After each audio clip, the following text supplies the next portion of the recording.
ओम शांति। आज 25 জানুয়ারি 2025 प्रातमुल्ली ओम शांति बाप दादा मधुबन। बाबा बोलें मीठे मीठे बच्चे अनलस स्टूडेंट हुए भालो मार्क्स निये पास करार पुरुषार्थ करो। अलस स्टूडेंट होयो ना, अलस ताराई जादेर सारा दिन आत्मीय परिजन स्मरणे आसे। आजकेर मूल्যের प्रश्न, संगम जुगे सबथेके भाग्यवान कादेर बला हबे? उत्तर, जारा निजेर तन मन धन सब सफल करेছে বা করছে তারাই হলো ভাগ্যবান। কেউ কেউ তো খুবই অভাগা হয়, তখন মনে করা হয় যে এদের ভাগ্যে নেই। তারা বুঝতেই পারে না যে বিনাশ সামনে উপস্থিত, তাই কিছু তো করেনি, ভগবানের কাছ থেকে কিছু প্রাপ্তি তো করেনি, তারা বুঝতে পারে না। ভাগ্যবান বাচ্চারা মনে করে বাবা এখন সম্মুখে এসেছেন, আমরা আমাদের সব কিছু সফল করে নিই, সাহস নিয়ে অনেকের ভাগ্য তৈরি করার নিমিত্ত হয়ে যায়। আজকের মুরলির গীত ভাগ্য জাগিয়ে এসেছি। ওম শান্তি। বাচ্চারা, এ তো তোমরা তোমাদের ভাগ্য তৈরি করছো। গীতাতে শ্রীকৃষ্ণের নাম দিয়ে দিয়েছে আর বলে যে ভগবানুবাচ, আমি তোমাদের রাজযোগ শেখাই। এখন কৃষ্ণ ভগবানুজ তো নয়, বলে তো না কৃষ্ণ ভগবানুবাচ, বলা হয় শুধু ভগবানুবাচ।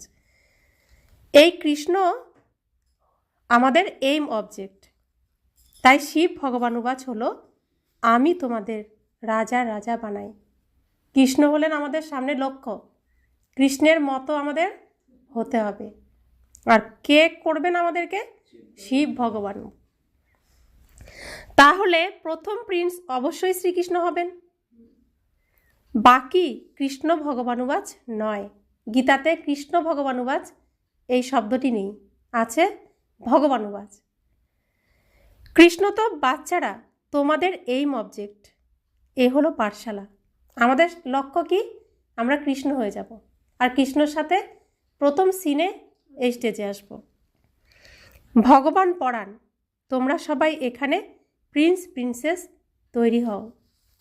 বাবা বলেন অনেক জন্মের অন্তেরও অন্তে আমি তোমাদের শ্রীকৃষ্ণ হওয়ার জন্য এই জ্ঞান শোনাই।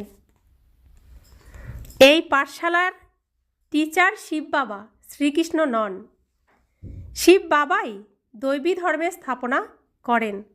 বাচ্চারা তোমরা বলো যে ওম শান্তি। আরে বাপরে, আর কোন বাচ্চা চলে এসেছে আজকে? বাচ্চারা তোমরা বলো যে আমরা ভাগ্য বানাতে এসেছি। আত্মারা জানে যে আমরা পরমপিতা পরমাত্মার কাছে ভাগ্য বানাতে এসেছি। এ হলো প্রিন্স প্রিন্সেস হওয়ার ভাগ্য। তাহলে এই ঈশ্বরীয় বিশ্ববিদ্যালয়ে পড়াশোনা করলে আমরা কি হব? প্রিন্স প্রিন্সেস হব। রাজযোগ তো, তাই না? রাজা হওয়ার পড়াশোনা এখানে শেখানো হয়, রাজযোগ শেখানো হয়। শিব বাবার দ্বারা প্রথমে স্বর্গের 2 পাতা রাধা কৃষ্ণ নির্গত হন। এই যে চিত্র বানানো হয়েছে তা ঠিক বোঝানোর জন্য খুব ভালো। গীতার জ্ঞানের দ্বারাই ভাগ্য তৈরি হয়। ভাগ্য জাগ্রত হয়েছিল, তা আবার নিভে গেল।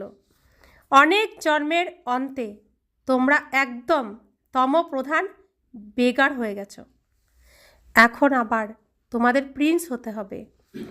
প্রথমে তো অবশ্যই রাধা কৃষ্ণই হবেন, তারপর তাদের রাজধানী চলতে থাকে। কেবল একজন তো আর থাকবে না, তাই না? শুধু রাজা রানী কি রাজত্ব করবে? মন্ত্রী, আরও রাজা চাই, মন্ত্রী চাই, প্রজা চাই, দাস দাসী চাই, তাই না? সব তো চাই। তো সেখানে কারা যাবে? আমরাই যাব। তাহলে তৈরি হতে হবে যাওয়ার জন্য। এখন স্বয়ম্বরের পরে রাধা কৃষ্ণই আবার লক্ষ্মীনারায়ণ হন। তো ছোটবেলা কৃষ্ণ, তারপরে যখন তারা বড় হয়, স্বয়ম্বর হয়, বিবাহ হয়, তারপরে সিংহাসনে বসে। তো যে সিংহাসনে বসে সিংহাসনের নাম হলো নারায়ণ, সিংহাসনের নাম হলো লক্ষ্মী। সেই সিংহাসনে যে বসবে তাদের নামই হবে লক্ষ্মীনারায়ণ। যেমন এখন প্রধানমন্ত্রী সিংহাসনে বসলে, চেয়ারে বসলে, কিন্তু তার তো আলাদা নাম আছে। তেমন নারায়ণের আসল নাম হলো শ্রীকৃষ্ণ। যখন তিনি রাজত্ব শুরু করেন, সিংহাসনে বসেন, চেয়ারে বসেন, তখন তার নাম হয়ে যায় নারায়ণ। এর জন্য আমরা নারায়ণের ছোটবেলাকে জানি না, শ্রীকৃষ্ণের বড়বেলাকে জানি না। শ্রীকৃষ্ণের তারপরে না জানার কারণে নানান রকম গল্প বানিয়ে নাটকটাকে পূর্ণ করে দিয়েছে, শাস্ত্র তৈরি করে দিয়েছে। তো বাবা বলছেন, নর থেকে প্রিন্স বা নারায়ণ হওয়ায় একই কথা। নর থেকে নারায়ণ, অর্থাৎ আমাদের যোগ্য হতে হবে পড়াশোনা করে, যাতে ভালো পদে আমরা আসীন হতে পারি। এখনও তো আমরা সেজন্যই পড়াশোনা করি, ভালো চাকরি যাতে পাই, ভালো পদ যাতে পাই। তো এটাও সেরকম। সৃষ্টিতে সত্যযুগ থেকে কলিযুগ পর্যন্ত সব থেকে বড় পদ হলো নারায়ণের পদ, লক্ষ্মীর পদ। আর সেই সর্বোচ্চ পদ পাওয়ার জন্য আমরা ভগবানের কাছে পড়াশোনা করছি। তো বাবা বলছেন, বাচ্চারা তোমরা জানো যে এই লক্ষ্মী নারায়ণ স্বর্গের মালিক ছিলেন, অবশ্যই তার সঙ্গমেই স্থাপনা হবে। তাই সঙ্গম যুগকে পুরুষোত্তম যুগ বলা হয়। এই সময় আদি সনাতন দেবী দেবতা ধর্মের স্থাপনা হয়, বাকি অন্য সব ধর্ম বিনাশ হয়ে যাবে। সত্যযুগে বরাবর একই ধর্ম ছিল। সেই হিস্ট্রি জিওগ্রাফি অবশ্যই আবারও রিপিট হতে হবে। আবারও স্বর্গে স্থাপনা হবে, যেই স্বর্গে লক্ষ্মীনারায়ণের রাজত্ব ছিল, যা পরিস্থান ছিল, এখন তো তা কবরস্থান। সবাই কাম চিতাতে বসে ভস্ম হয়ে গেছে। সত্যযুগে তোমরা মহল ইত্যাদি তৈরি করবে। এমন নয় যে নিচে থেকে কোনো সোনার দ্বারকা বা লঙ্কা বেরিয়ে আসবে। দ্বারকা হতে পারে, লঙ্কা তো আর হবে না। সেখানে জ্বালা যন্ত্রণা দেওয়ার মতো কিচ্ছু থাকে না, কিন্তু দ্বারকা হতে পারে। রাম রাজ্যকে গোল্ডেন এজ বলা হয়। প্রকৃত সোনা যা ছিল সেসব লুট হয়ে গিয়েছিল। সব ছিল আমাদের। এই পৃথিবীতে যত সোনা ছিল সব সোনা আমাদের ছিল, তো লুট করে নিয়ে চলে গেছে না ভারতবর্ষকে। তোমরা বুঝতে পারো যে ভারত কত ধনবান ছিল। এখন তো কাঙ্গাল। কাঙ্গাল অক্ষর লেখা কোনো খারাপ কথা নয়। তোমরা বোঝাতে পারো যে সত্যযুগে একই ধর্ম ছিল, ওখানে অন্য কোনো ধর্ম আর থাকতে পারে না। শুধু কোন ধর্ম ছিল সত্যযুগ ত্রেতা যুগে? সনাতন ধর্ম, দেবী দেবতা ধর্ম। শুধু দেবী দেবতারাই থাকবে, আর কেউ থাকবে না। তাই এখান থেকে দেবী দেবতারাই যাবে। তাহলে লাস্ট পর্যন্ত টিকবে কারা? যারা দেবী দেবতা হতে যাচ্ছে। প্রকৃতি শুধু তাদেরকেই রক্ষা করবে, আর কাউকে রক্ষা করবে না। এর জন্য বলে বিনাশকালে প্রীত বুদ্ধি কি বিজয়ন্তী, আর বিপরীত বুদ্ধি বিনশন্তী। নিশ্চয় বুদ্ধি বিজয়ন্তী, সংশয় বুদ্ধি বিনশন্তী। তো ভগবান আমাদের সামনে, যারা বিশ্বাস করছে যে ভগবান তুমি আমার পিতা, আর তার থেকে আমরা উত্তরাধিকার নিচ্ছি বৈকুণ্ঠে যাওয়ার, তো তারাই শুধু রক্ষা পাবে। আর যারা ভগবানকে বিশ্বাস করছে না, সংশয় প্রকাশ করছে, কে আবার বাবা, কে আবার ভগবান, তাদের তো রক্ষা করবে না প্রকৃতি, কেউ রক্ষা করবে না, তো তারা ভেসে যাবে। তো গোবর্ধন পর্বতের নিচে আমরা চলে এসেছি ভগবানের ছত্রছায়া। এখন আমাদের কি করতে হবে? শ্রীকৃষ্ণর পাশে দাঁড়ানোর জন্য শ্রীকৃষ্ণর মতো হতে হবে, তাই তো? আমাদের জন্য শিব বাবা খুব সুন্দর একটা ড্রেস বানিয়ে রেখে দিয়েছেন। তো নোংরা শরীরে কি সেটা পরা যাবে? তা আমি পরবে কে? আত্মা পরবে। তাহলে আত্মাকে কি করতে হবে? সম্পূর্ণ পরিষ্কার করতে হবে, তবে নতুন ড্রেস পরতে পারবো। এখন হচ্ছে আমাদের নিজেকে পরিষ্কার করাটাই হলো কাজ, তাই না?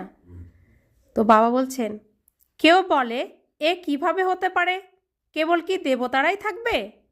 অনেক মতান্তর আছে, যা একে অপরের সাথে মেলে না। এ কত আশ্চর্যের! এখানে কত অ্যাক্টার্স। এখন স্বর্গে স্থাপনা হচ্ছে, আমরা স্বর্গবাসী হচ্ছি।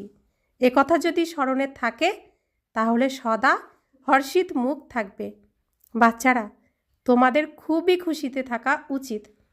তোমাদের এইম অবজেক্ট তো উচ্চ, কত উচ্চ, সর্বোচ্চ পোস্ট পজিশন আমরা পেতে যাচ্ছি, আর পাওয়ার জন্য আমরা এখানে চেষ্টা করে যাচ্ছি, প্রচেষ্টা করে যাচ্ছি, পুরুষার্থ করছি। বাচ্চারা, তোমাদের খুবই খুশিতে থাকা উচিত। তোমাদের এইম অবজেক্ট তো উচ্চ। আমরা মনুষ্য থেকে দেবতা, স্বর্গবাসী হই, এও তোমরা ব্রাহ্মণরাই জানো যে এখন স্বর্গে স্থাপনা হচ্ছে। আমরা জানি তো স্বর্গে স্থাপনা হচ্ছে, যে দেখতে পাচ্ছি তো, আর কেউ তো জানে না। আমরা কত সৌভাগ্যবান, সর্বশ্রেষ্ঠ, এ কথা সদাই স্মরণে থাকা উচিত। মায়া কিন্তু প্রতি মুহূর্তে ভুলিয়ে দেয়। ভাগ্যে না থাকলে তো শুধরে যায় না। কেউ কারোর আচার ব্যবহার পরিবর্তন করবে না ভাগ্যে না থাকলে, আর ভাগ্যে থাকলে প্রত্যেকে দেবতার মতো আচরণ করবে।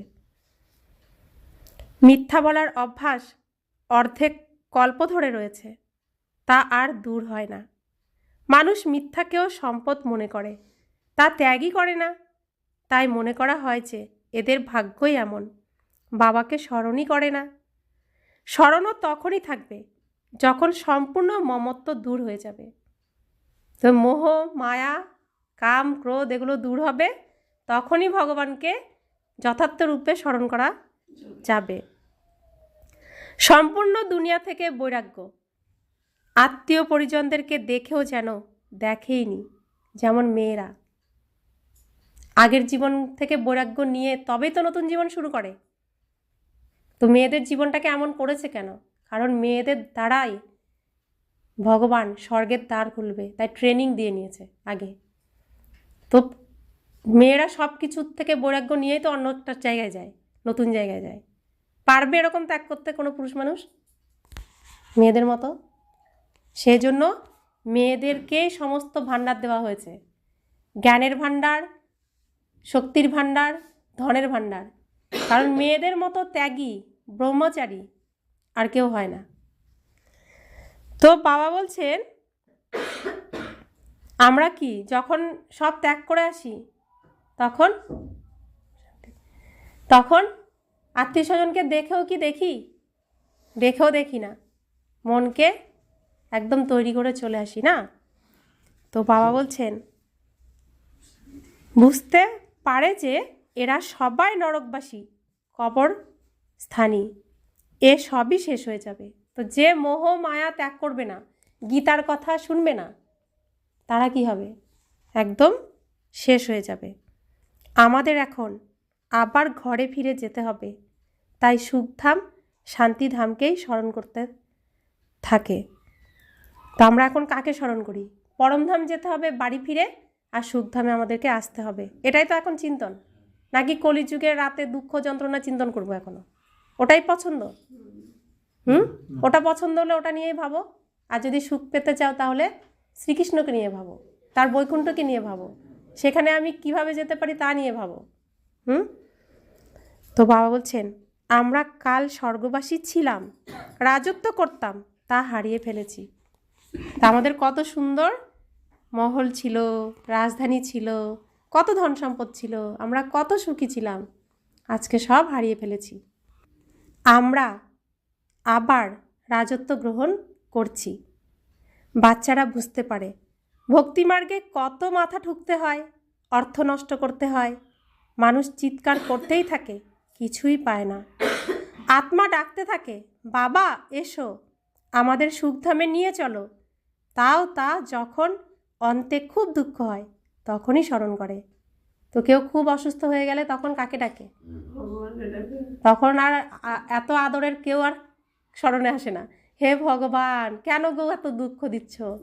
আমাকে এই দুঃখ থেকে মুক্ত করো না, আমাকে ভালো করে দাও না, বলি না আমরা এগুলো? তখন আর কেউ কাজে আসে না।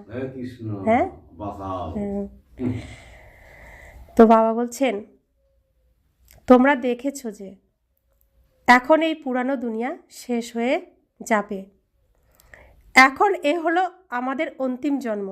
এই জন্মে আমরা সম্পূর্ণ নলেজ পেয়েছি। এই নলেজ সম্পূর্ণ ধারণ করতে হবে। আর্থকোয়েক অর্থাৎ ভূমিকম্প ইত্যাদি তো হঠাৎই হয়। হিন্দুস্তান পাকিস্তানের পার্টিশনে কত মানুষের মৃত্যু হয়েছিল। বাচ্চারা, তোমরা শুরু থেকে অন্ত পর্যন্ত সবই জানতে পেরেছ। বাকি আর যা রয়েছে সেও জানতে থাকবে। অর্থাৎ সত্যযুগ থেকে কলিযুগ পর্যন্ত সমস্ত রহস্য আমরা জেনেছি। এখন বাকি কি আছে? এখন বাকি কি আছে? কিভাবে সত্যযুগে আমরা আসব? আমরা যতটা তৈরি হব ততটা জানতে থাকব। নিজের ভেতরের অসুরকে বিনাশ না করলে এই স্থাপনার কোনো রহস্য আমরা বুঝতে পারবো না। তাই আগে নিজের ভেতরের অসুরকে বিনাশ করে নিজেকে দেবতা করে তোলো, তবে দেবতার স্থাপনা কিভাবে হবে সেটা আমরা জানতে পারবো। তো বাবা বলছেন, কেবল এক সোমনাথের মন্দির সোনার মন্দির হবে না, আরও অনেকেরই মহল মন্দির ইত্যাদি সোনার হবে। এরপর কি হয়, কোথায় হারিয়ে যায়? আর্থকোয়েক কি এমনই ভিতরে চলে যায় যে আর নির্গত হয় না? ভিতরেই কি তার ক্ষয় হয়ে যায়? কি হয় ভবিষ্যতে তা তোমরা জানতে পারবে। এটা তো সিনেমা, চলতেই থাকবে। আবার সত্যযুগ আসবে, শ্রীকৃষ্ণ বড় হবে, শ্রীকৃষ্ণ আসবে, বড় হবে, লক্ষ্মীনারায়ণ হবে, আবার শরীরও ছাড়বে, আবার রাম হবে, ত্রেতা যুগ আসবে। তো সিনেমাটা চলতে থাকবে। তারপর যুগ আসবে, শ্রীকৃষ্ণ বিক্রমাদিত্য হয়ে সোমনাথের মন্দির স্থাপন করবে। তো সেগুলো ভূমিকম্পে কি মাটির নিচেই চলে যায়? কি হয়, কি রহস্য এই নাটকের, এগুলো সব বাবা ধীরে ধীরে আমাদেরকে জানাবেন। মানুষ বলে থাকে সোনার দ্বারকা শেষ হয়ে গেছে। তোমরা এখন বলবে যে ড্রামাতে দ্বারকা নিচে চলে গিয়েছে, আবার চক্র ঘুরলে উপরে আসবে, তাও আবার নতুন করে বানাতে হবে। তো যেরকম রাত হয় কিভাবে? সূর্যের চারপাশে পৃথিবী ঘুরছে, তো সূর্য তো দাঁড়িয়ে রয়েছে। তো যখন সূর্যের সামনের দিকে পৃথিবীর যে অংশ আসবে সেখানে হয়ে যায় আলো, আর পিছনের অন্য দিকটায় কি হয়ে যায়? অন্ধকার। তখন রাত হয়ে যায়। আবার তো ঘুরতে ঘুরতে আবার সকাল হয়। তো সকালটা কি একই রকম হয়? আবার নতুন তো হয়, নতুন সব কিছু করতে হয়, নতুন করে রান্না করতে হয়, স্নান করতে হয়, পরিষ্কার করতে হয়। তো সেরকম এই নাটকটা শেষ হয়ে গেল, আবার নতুন করে সব বানাতে হবে। আগের দিনেরটা তো আর পরের দিন চলে না, আবার নতুন করেই তো সব করতে হয়। এই নাটকটাও ঠিক সেরকম। তো বাবা বলছেন নতুন করে সব কিছু আবার বানাতে হবে। এই চক্র বুদ্ধিতে মন্থন করার সময় খুবই খুশিতে থাকা উচিত। এই চিত্র তো পকেটে রেখে দেওয়া উচিত। এই ব্যাজ খুবই সার্ভিসের যোগ্য, কিন্তু এত সার্ভিস কেউই করে না। বাচ্চারা, তোমরা ট্রেনেও খুব সার্ভিস করতে পারো, কিন্তু কেউই কোনো সমাচার লেখে না যে ট্রেনে কি সার্ভিস করলো। থার্ড ক্লাসেও সার্ভিস হতে পারে। যারা পূর্বকল্পে বুঝেছে, যারা মনুষ্য থেকে দেবতা হয়েছিল, তারাই বুঝবে মনুষ্য থেকে দেবতার গায়ন আছে। এমন কখনোই বলা হবে না যে মনুষ্য থেকে খ্রিস্টান, মনুষ্য থেকে শিখ। বলবে মনুষ্য থেকে দেবতা, এর কিন্তু অনেক কাহিনী আছে। তো বাবা বলছেন তা নয়, মনুষ্য থেকে দেবতা হয়েছিল, অর্থাৎ আদি সনাতন দেবী দেবতা ধর্মের স্থাপনা হয়েছিল। বাকি সবাই নিজের নিজের ধর্মে চলে গেছে। কল্পবৃক্ষের ঝাড়ে দেখানো হয় অমুক অমুক ধর্ম, তা আবার কবে স্থাপন হবে? দেবতারা হিন্দু হয়ে গিয়েছে, হিন্দু থেকে আবার তারা অন্যান্য ধর্মে কনভার্ট হয়ে গেছে। এরাও অনেকেই বেরিয়ে আসবে, যারা নিজের শ্রেষ্ঠ ধর্ম কর্ম ছেড়ে অন্য ধর্মে গিয়ে রয়েছে, তারাও আবার বেরিয়ে আসবে।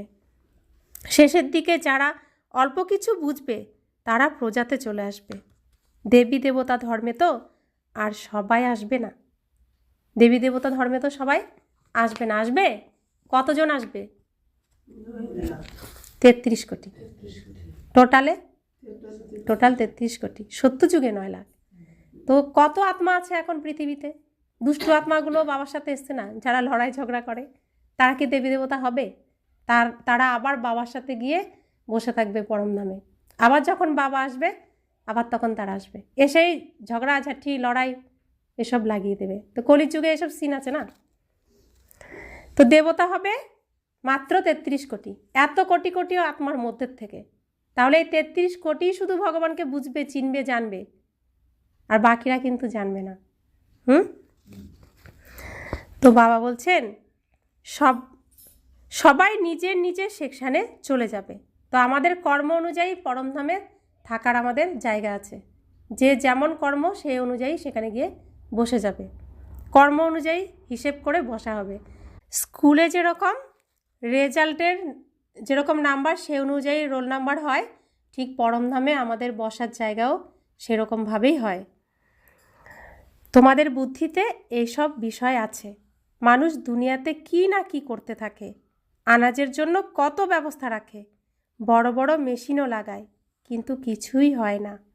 সৃষ্টিকে তমপ্রধান হতেই হবে, সিঁড়ি নিচে নামতেই হবে। ড্রামাতে যা লিপিবদ্ধ আছে তা হতেই থাকে। নতুন দুনিয়ার স্থাপনা হতেই হবে। সায়েন্স যা আজ শিখছে অল্প কিছু বছরে তা খুবই হুঁশিয়ার হয়ে যাবে, যাতে সায়েন্সের দ্বারা নতুন নতুন জিনিস তৈরি হবে। এই সায়েন্স ওখানে সুখ প্রদান করবে। এখানে তো সুখ অল্প, দুঃখ অনেক। এই সায়েন্স আবিষ্কার হয়েছে তা কত বছর হয়েছে? সব কিছু এই 100 বছরের মধ্যেই হয়েছে। 100 বছরের মধ্যেই এত উন্নতি না? তো এই সায়েন্সের এত অগ্রগতি কিসের জন্য? এই সায়েন্স তো সত্যযুগে সব কিছু করবে, সেবা করবে, সায়েন্সের দ্বারাই সুখ হবে। সত্যযুগটা পুরো সায়েন্স। তাই এখানে সব থেকে বেশি সায়েন্সই শেখানো হয়, অর্থাৎ বিজ্ঞানই শেখানো হয়। এটা হচ্ছে কি জ্ঞান বিজ্ঞান, এটা প্রয়োগশালা, জ্ঞান বিজ্ঞান ভবন। জ্ঞান বিজ্ঞান এটারও একটা সাবজেক্ট চ্যাপ্টার আছে, এটা একদিন আলোচনা করব সময় থাকলে। তো বাবা বলছেন পূর্বে তো এই বিদ্যুৎ, গ্যাস ইত্যাদি কিছুই ছিল না। এখন তো দেখো কি হয়ে গেছে। ওখানে তো আবার এই শেখানোতেই চলবে। এখন শিখছে আর সেটা ওখানে চলবে, শীঘ্রই কাজ হয়ে যাবে। এখানে দেখো কিভাবে বাড়ি তৈরি হয়, সব কিছুই রেডি থাকে। কত বড় বাড়ি বানানো হয়, ওখানে এমন হবে না। ওখানে সকলেরই নিজেদের ক্ষেত থাকে, ট্যাক্স ইত্যাদি কিছুই দিতে হয় না। ওখানে অগাধ ধন থাকে, জমিও অনেক থাকে, নদী তো সবই থাকবে, বাকি নালা থাকবে না, যা পরে খনন করা হয়। সত্যযুগে সব কিছু ফার্স্ট ক্লাস, এক থাকবে, এক সমুদ্র, এক নদী, এক এরকম। তো নালা খণ্ড এসব হবে না। বাচ্চাদের কত আন্তরিক খুশিতে থাকা উচিত যে আমরা ডবল ইঞ্জিন পেয়েছি। ডবল ইঞ্জিন কে কে? ব্রহ্মা বাবা, অর্থাৎ শ্রীকৃষ্ণকেও পেয়েছি আর শিব বাবাকেও পেয়েছি। তো দুজনই আমাদের সাথে আছে, তাই না? আমরা আসল সত্যকে পেয়েছি। পাহাড়ে তো ট্রেন ডবল ইঞ্জিনই চলে। বাচ্চারা তোমরাও তো হাত লাগাও, তাই না? তা আমরাও এখন কি সহযোগের হাত বাড়িয়ে দিয়েছি। তো তোমরা কত অল্প, তোমাদেরও মহিমা করা হয়। তোমরা জানো যে আমরা ঈশ্বরের সাহায্যকারী। আমরা শ্রীমতে চলে সেবা করছি। বাবাও তো সেবা করতে এসেছেন। তিনি এক ধর্মের স্থাপনা এবং অনেক ধর্মের বিনাশ করিয়ে দেন। অল্প কিছু সময় পরে দেখবে অনেক হাঙ্গামা হবে। এখনও মানুষের ভয় থাকে যে কোথাও লড়াই করে বোম না ফেলে দেয়। আগুনের ফুলকি তো অনেকই লাগতে থাকে।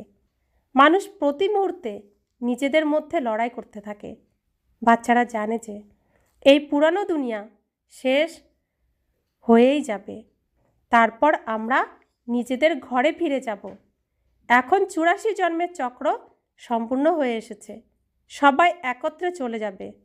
তোমাদের মধ্যেও সামান্যই আছে যাদের প্রতি মুহূর্তে স্মরণে থাকে। ড্রামা অনুসারে অনলস আর অলস দুই প্রকারেরই স্টুডেন্ট আছে। অনলস স্টুডেন্টরা ভালো নম্বর নিয়ে পাশ করে যায়, আর যারা অলস স্টুডেন্ট তাদের সারাদিন লড়াই ঝগড়া চলতে থাকে। তারা বাবাকে স্মরণই করে না, সারাদিন তাদের আত্মীয় পরিজন স্মরণে আসতে থাকে। এখানে তো সব কিছুই ভুলে যেতে হয়। আমরা হলাম আত্মা, আর এই শরীররূপী লেজ ঝুলে রয়েছে। আমরা যখন কর্মাতীত অবস্থা প্রাপ্ত করব তখন এই লেজ লোপ পাবে। এই কেবল চিন্তা। কর্মাতীত অবস্থা প্রাপ্ত হলে তখন এই বোধ দূর হয়ে যাবে। যখন কর্মাতীত অবস্থা, অর্থাৎ কেমন স্থিতি থাকবে? এখনও কেউ কিছু বললে মনটা একটু খারাপ হয়, রাগ চলে আসে একটু। এটা যখন আসবে না, কেউ কিছু বললে আর কোনো প্রভাবই আসছে না, তখন সেই দিন হবে কর্মাতীত অবস্থা। আর সেদিন সে দেবত্ব লাভ করবে, আর দেবতা এই আসরিক দুনিয়ায় পা রাখবে না। দেবতার স্থান সত্যযুগে, অসুরের স্থান কলিযুগে। তো সত্যযুগে অসুর যেতে পারবে না, আবার দেবতা এই আসরিক দুনিয়ায় থাকবে না। যেদিন সম্পূর্ণ দেবতা পদ পাবে, মানে গুণ সব অর্জন করে ফেলবে, সেদিনই দেহ ত্যাগ করবে। তো বাবা বলছেন, আমরা শ্যাম থেকে সুন্দর হয়ে যাব, পরিশ্রম তো করতেই হবে, তাই না?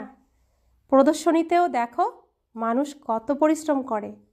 মহেন্দ্রকে দেখো, ভোপালের মহেন্দ্র ভাই কত হিম্মত দেখিয়েছে, একা কত পরিশ্রম করে এই প্রদর্শনী ইত্যাদি করে।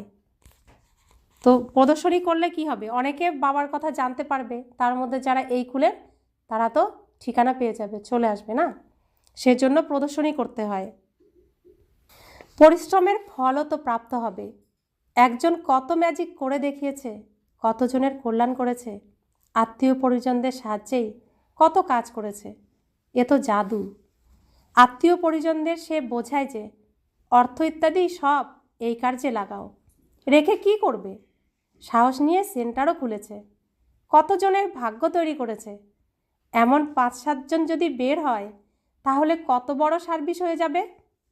কেউ কেউ তো খুবই কৃপণ হয়, তখন বোঝা যায় যে ভাগ্যে নেই। তারা বুঝতেই পারে না যে বিনার সামনে উপস্থিত, তাহলে কিছু তো করে নাও। এখন মানুষ ঈশ্বরের জন্য যা কিছুই দান করবে, কিছুই প্রাপ্ত করবে না। ঈশ্বর তো এখনই এসেছেন স্বর্গের রাজত্ব দান করতে। দান পুণ্য যারা করছে তারা কিছুই পাবে না। সঙ্গমে যারা নিজের তন মন ধন সব সফল করেছে বা করছে, তারাই হলো ভাগ্যবান। কিন্তু ভাগ্যে না থাকলে বুঝতেই পারে না। তোমরা জানো যে ওরাও ব্রাহ্মণ, আমরাও ব্রাহ্মণ। আমরা হলাম প্রজাপিতা ব্রহ্মা কুমার, ব্রহ্মা কুমারী। যে আরও ব্রাহ্মণ আছে তারা হলো কুলজাত বংশাবলী, কুক বংশাবলী, অর্থাৎ গর্ভের দ্বারা তাদের জন্ম হয়েছে। আর আমাদের জন্ম কিসের দ্বারা হয়েছে? মুখের দ্বারা হয়েছে না। ব্রহ্মার মুখের দ্বারা আমি জানতে পেরেছি আমি আত্মা। আমার পিতাকে বাড়ি কোথায়? পরমধাম। তো মুখের দ্বারা আমার জন্ম হয়েছে, শুদ্ধ পবিত্র জন্ম। এই শুদ্ধ পবিত্রতার দ্বারাই আমি কোথায় যাব? শুদ্ধ পবিত্র জায়গায় যাব। তাহলে এই যে শুদ্ধ পবিত্র আমার জন্ম হয়েছে, এরপরে আমি আর অশুদ্ধ হব, অপবিত্র হব? আমাকে বোঝাতে হবে আমি সুন্দর একটা জন্ম পেয়েছি, শুদ্ধ পবিত্র। আমাকে এবার শুদ্ধ পবিত্রই থাকতে হবে, তাহলে আমি শুদ্ধ পবিত্র স্থানে যেতে পারবো। আর আমার জীবনের উদ্দেশ্য, আমার এই পৃথিবীতে অবতরণ করার উদ্দেশ্যই এটা। তো বাবা বলছেন, তোমরা হলে মুখ বংশাবলী।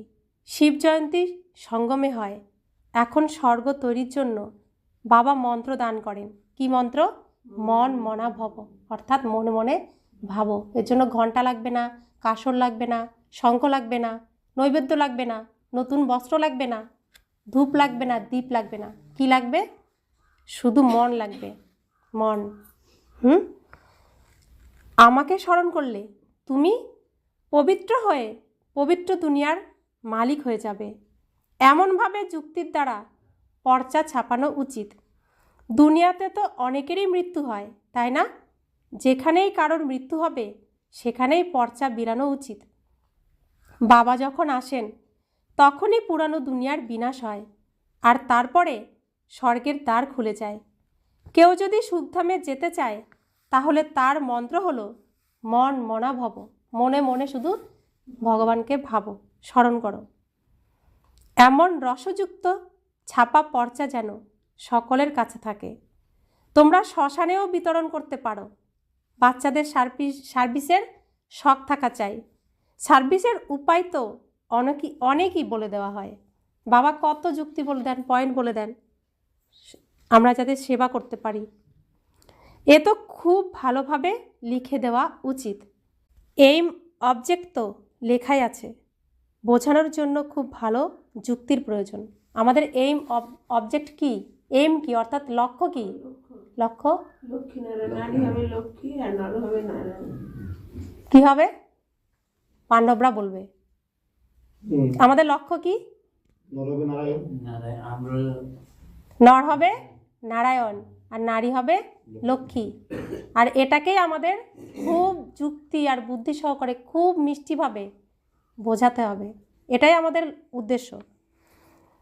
अच्छा, मीठे मीठे सिखिलाते बच्चों प्रति माता पिता बाप दादा का याद प्यार और गुड मॉर्निंग। रूहानी बाप की रूहानी बच्चों को नमस्ते। हम रूहानी बच्चों की रूहानी माता पिता बाप दादा को याद प्यार गुड मॉर्निंग और नमस्ते नमस्ते नमस्ते। शुक्रिया बाबा, शुक्रिया बाबा, शुक्रिया। धारणार जन्य मुख्य सार। কর্মাতীত অবস্থা প্রাপ্ত করার জন্য এই শরীররূপী পুঁজকে ভুলে যেতে হবে।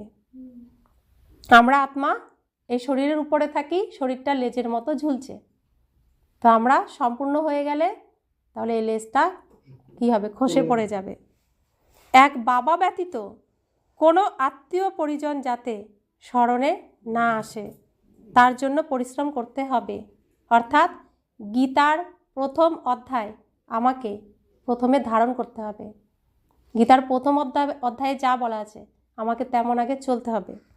দ্বিতীয় ধারণা, শ্রীমতে চলে ঈশ্বরের সাহায্যকারী হতে হবে। তন মন ধন সব সফল করে নিজের উচ্চ ভাগ্য তৈরি করতে হবে। তাহলে শ্রীমতে চলবো, কার মতে চলবো? যে শ্রী হওয়ার মত দেন। শ্রী অর্থাৎ সুন্দর হওয়ার মত দেন। তো সুন্দর হওয়ার মত কে দিচ্ছেন? ভগবান শিব বাবা, আমাদের পিতা। তাহলে যিনি সুন্দর হওয়ার মত দিচ্ছেন তাকে সাহায্য করতে হবে। তিনি তো শুধু আমাকে সুন্দর করতে আসেননি, সবাইকে সুন্দর করতে এসেছেন, পুরো স্টেজটাকে সুন্দর করতে এসেছেন, পৃথিবীটাকেই সুন্দর করতে এসেছেন। তাহলে আমি তার সহযোগী হব তো নাকি? আমিও সুন্দর করার কাজে লেগে যাব, পরিষ্কার করার কাজে লেগে যাব। তাহলে এখানে তিনি যা দিয়ে আমাকে পাঠিয়েছিলেন, আমার কাছে যা রয়েছে তার ভাণ্ডারের, কাকে দেব? রাবণকে দেব নাকি তাকে দেব? তাকে দেব নাকি রাবণকে দেব? রাবণ অর্থাৎ মন্দিরে বা বিভিন্ন জায়গায় যে আমরা যেভাবে দান করি সেটা হচ্ছে রাবণকে দেওয়া। আর শিব বাবাকে দেওয়া অর্থাৎ কোথায় দিতে হবে? ভগবানের ভাণ্ডারে। কিভাবে দিতে হবে? কি বললেন? শ্মশানে গিয়েও সেবা করো, পর্চা নিয়ে যাও। তাহলে আমাকে পর্চা ছাপাতে হবে। তো ছাপালে এটা কোথায় যাচ্ছে? এই ধন শিব বাবার ভাণ্ডারে যাচ্ছে। এখানে তো এমনি এখানে এমন ভাণ্ডার নেই যেখানে ধন জমাতে হবে। কিভাবে জমাতে হবে? সেবা করে জমাতে হবে। তাহলে ধন কোন কাজে লাগাতে হবে? তাহলে আমাদের তন মন ধন সম্বন্ধ সম্পর্ক কোন কাজে লাগাবো? এই কাজে। তো ছোট্ট বাচ্চা থাকলেও তাকে কি জ্ঞান দিতে হবে?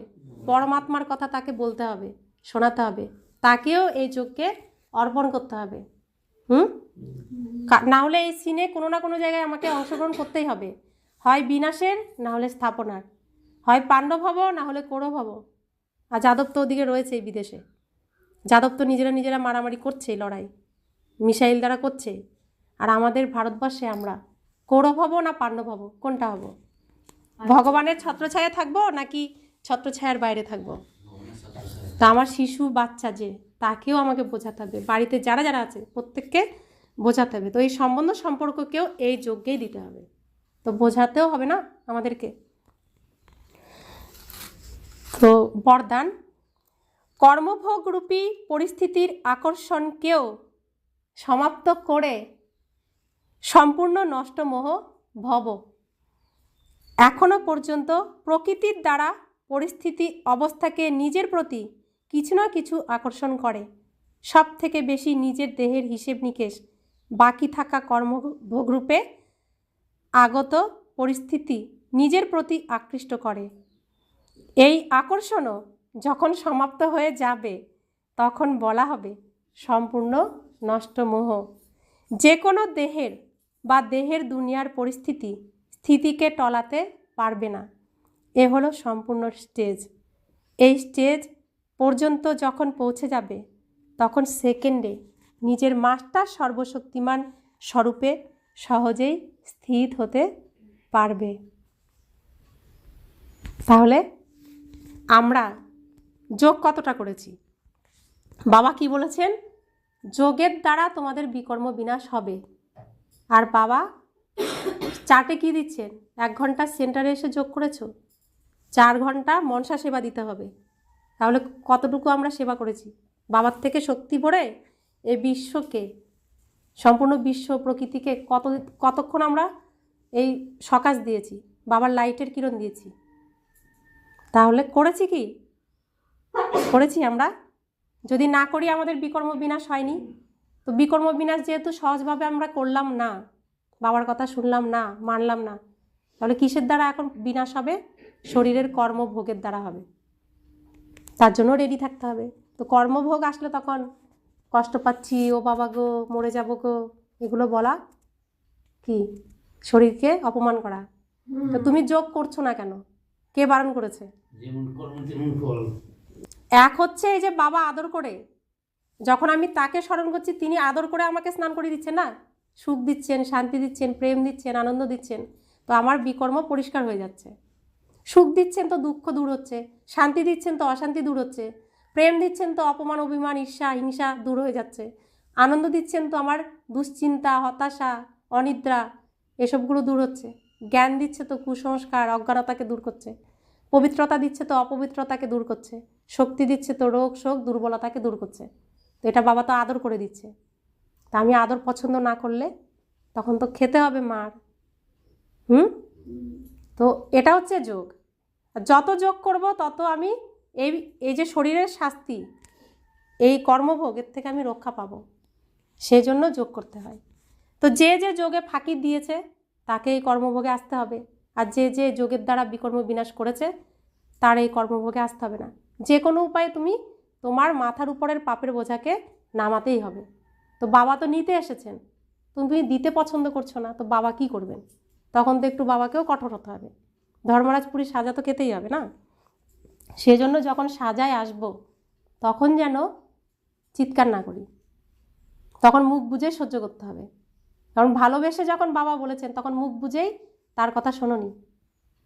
তাই কর্মভোগ আসলেও মুখ বুঝে তখন যে না ঠিক আছে, এসেছো, আমাকে পাপ মুক্ত করো, চলে যাও। শক্তিশালী হয়ে যেতে হবে।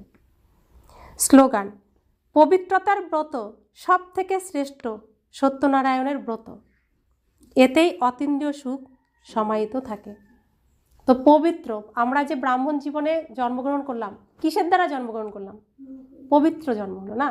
পবিত্রতার দ্বারাই তো জন্ম হলো। তো সত্যযুগ কিসের উপর নির্ভর করছে? পবিত্রতার উপর নির্ভর করছে। বিষ্ণুর পরিবার কিসের উপর নির্ভর করছে? পবিত্রতার উপর নির্ভর করছে। তাই তো বলা হচ্ছে বিষ্ণু, বিষবিহীন নারী পুরুষের সংসার। তো আমি যদি ওখানে এই বিষবিহীন সংসার পেতে চাই, আমাকে এখানে আগে বিষবিহীন হয়ে দেখাতে হবে, তবে আমাকে ওখানে যাওয়ার অধিকার দেবে। আর আমরা এগুলোই সবাইকে শেখাবো, নিজেও হব আর অন্যকেও এই রাস্তাটাই আমাদের শেখাতে হবে। সে যতই রাবণ আমাদের উপর যতই বিঘ্ন সৃষ্টি করুক না কেন, আমাদেরকে এই লক্ষ্য নিজেও পূরণ করতে হবে, অন্যদেরকেও পূরণ করাতে হবে। শিব বাবার আর শ্রীকৃষ্ণের সহযোগী হতেই হবে, তবেই আমরা কি হব? বৈকুণ্ঠবাসী হতে পারবো। কারণ বৈকুণ্ঠ তো আমাদেরকেই স্থাপন করতে হবে, এমনি এমনি তো হবে না। তো আমরা বৈকুণ্ঠ স্থাপনও করব, নিজের মহলও বানাবো, আর বৈকুণ্ঠবাসীও হব, আর আমরাই হব, আর আমরাই করে দেখাবো।